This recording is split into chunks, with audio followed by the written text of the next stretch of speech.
நான் இந்த நிதி ஒதுக்கம் குறித்து மனக்கணக்கு என்று சொன்னேன். அந்த மனக்கணக்கின் அடிப்படையில் சற்று கவனக்குறைவாக மனக்கணக்கு போட்டுவிட்ட என்னுடைய மாண்புமிகு அருமை அண்ணன் அவர்களுக்கும் உட்கார்ந்திருக்கக்கூடிய சட்டமன்ற அனைத்து இந்திய அண்ணா திராவிட முன்னேற்ற கழகத்தினுடைய சக சட்டமன்ற உறுப்பினருக்கும் என்னுடைய ஒரு அன்பான வேண்டுகோளையும் நான் இங்கே தெரிவிக்க விரும்புகிறேன்.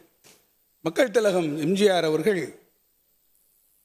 கழகத்திலே இருந்தபோதும் சரி, அவர் கழகத்திலே இருந்து வெளியேறி அவர் இயக்கம் கண்ட போதும் சரி, அவர் மீது பெரும் மதிப்பினை கொண்டவர்கள் நாங்கள். இன்னும் சொல்ல வேண்டும் என்று சொன்னால், அமர்ந்திருக்கிறாரே நம்முடைய மாண்புமிகு முதலமைச்சர் அவர்கள், அவரிடத்திலே மக்கள் திலகம் எம்ஜிஆர் அவர்கள் மிகுந்த அன்பினை நேரடியாக கொண்டவர்கள். அவருடைய படம் ஒன்று வெளிவருகிறது என்றால் இந்த படத்தை நீங்கள் பார்த்துவிட்டு என்ன கருத்து என்று அவரிடத்திலே கேட்கக்கூடிய அளவிற்கு கூட உரிமையும் அன்பும் பாராட்டக்கூடிய அவர்கள் 40. அதேபோடு எங்களோடு நீங்கள் அரசியல் களத்திலே நீண்ட காலமாக களமாடி கொண்டிருக்கக்கூடியவர்களும் நீங்களாக இருக்கிறீர்கள்.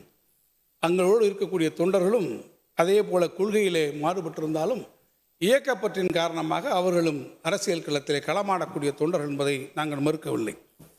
ஆனால் அந்த தொண்டர்களோடு ஒரு அரசியல் பயணத்தில் உங்களோடு லட்சக்கணக்கான தொண்டர்கள் இங்கே இணைந்து பயணித்து கொண்டிருக்கக்கூடிய வேளையில் நீங்கள் கூட்டல் கணக்கை இங்கே அண்ணன் தங்கமணி அவர்கள் இங்கே போட்டு கொண்டிருக்கிறீர்கள். ஆனால் உங்களுடைய கூட்டல் கழித்தல் கணக்கையெல்லாம் வேறு ஒரு இடத்திலே உட்கார்ந்து இன்னொருவர்கள் போட்டு கொண்டிருக்கிறார் என்பதை நீங்கள் மறந்துவிடக்கூடாது. அதுவும் வேறு எங்கோ ஒருவர் உட்கார்ந்து உங்களுடைய தொண்டர்களுடைய எதிர்காலம், உங்களுடைய அணுகாவினுடைய எதிர்காலத்தை எல்லாம் காலத்திலே நீர்த்து போகச் செய்யக்கூடிய அளவிற்கு சாணக்கிய தந்திரத்தோடு இந்த கணக்குகளை சிலர் எங்கோ உட்கார்ந்து போட்டுக் கொண்டிருக்கிறார்கள். நான் அண்ணன் அவர்களுக்கு கேட்டுக்கொள்வேன், இந்த மடிக்கணினி விவகாரத்தில் சற்று கவனக்குறைவாக நீங்கள் இருந்து விட்டதைப் போல உங்கள் மடியிலே இருக்கக்கூடிய கணத்தை பறித்து கொள்ள நினைப்பவரிடமிருந்தும் நீங்கள் அனைவரும் சற்று கவனமாக இருக்க வேண்டும் என்பதை நான் உங்கள் மீது இருக்கக்கூடிய உரிமை அன்பின் காரணமாக இங்கே கேட்டுக்கொள்ள விரும்புகிறேன். பேரவைத் தலைவர் அவர்களே,